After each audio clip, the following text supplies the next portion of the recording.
Listen, the traps are simple. You hold your breath when afraid. You react before regulating. You demand safety from outside instead of growing it inside. Those are the chains, and here's the bolt cutter. Think about this. When you were 5 years old, you probably learned how to hold your breath underwater. Remember that? You thought, the longer I hold it, the braver I am. But when fear comes, what do? You hold your breath the same way. Only difference is there's no swimming pool. Now you're drowning in your own chest. Science says when you hold your breath under stress, your brain freaks out. It registers suffocation, not courage. Oxygen drops, carbon dioxide rises. The amygdala screams. You're basically, biologically, rehearsing panic. And yet, you also already know how to do the opposite. Ever sighed in relief? Ever exhaled after a good laugh? That's your nervous system unlocking. That's the bolt cutter in your own lungs. Second chain, reacting before regulating. It's like hitting the gas pedal while your car is still in reverse. You smash the engine.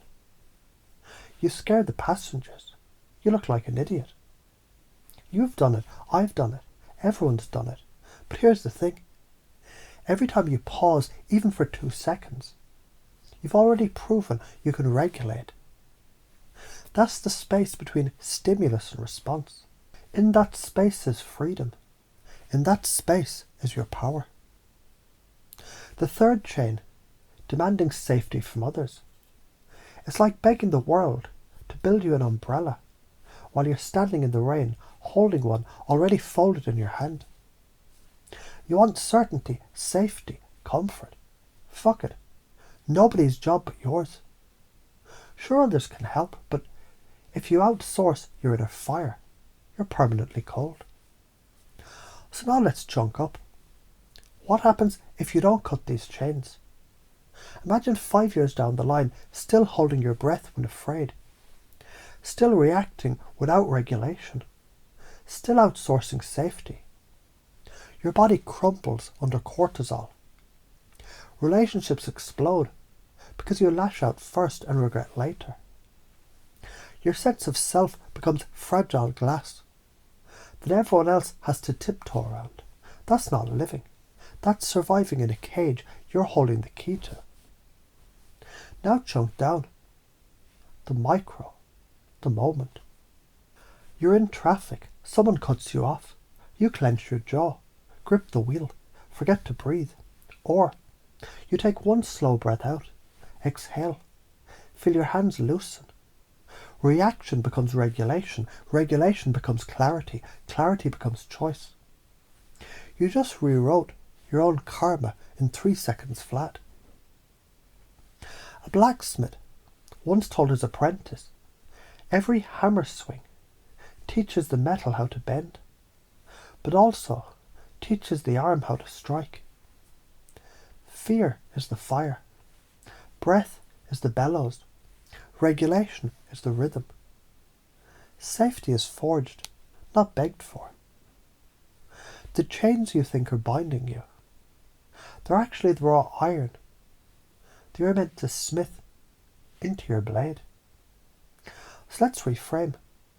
Holding your breath when afraid, that's your nervous system whispering. Press the exhale button. The signal is the cure. Reacting before regulating, that's life testing if you're man enough to choose the pause. Demanding safety from others. It's the child in you still waiting for dad to say it's okay. But you're the dad now. Growl back at your own fear. Say it's okay. Science backs it. Neuroscience calls it top-down regulation. Polyvagal theory says exhaling activates your vagus nerve, flips you out of fight or flight into rest and digest. Psychology calls it reappraisal. Religion calls it faith.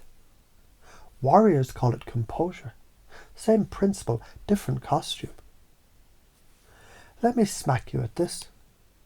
If you cut these chains, you walk into storms breathing steady, acting from clarity, creating safety, like a goddamn lighthouse for others. That's divine masculine energy, embodied. Stability, direction, presence. People trust you.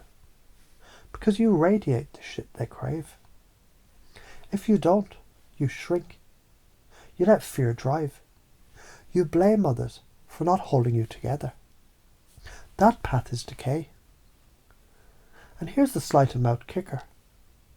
What if those chains weren't chains at all? What if they were training weights, holding you down only until you got strong enough to throw them off and laugh? Because the truth is, you've already been breathing, regulating, creating safety millions of times. Every laugh, every sigh, every moment you kept your cool when you easily could have snapped. You've already proven you can. So the belief now installs itself. I'm the bolt cutter. I'm the forge. I'm the one who breathes, regulates, creates safety. And the conclusion is this. Every breath is a key. Every pause is a sword. Every time you stop asking others to keep you safe and instead grow it in yourself, you become unchainable, untouchable, alive. So exhale, regulate, create. That's the truth. No bullshit, no waiting. Just now.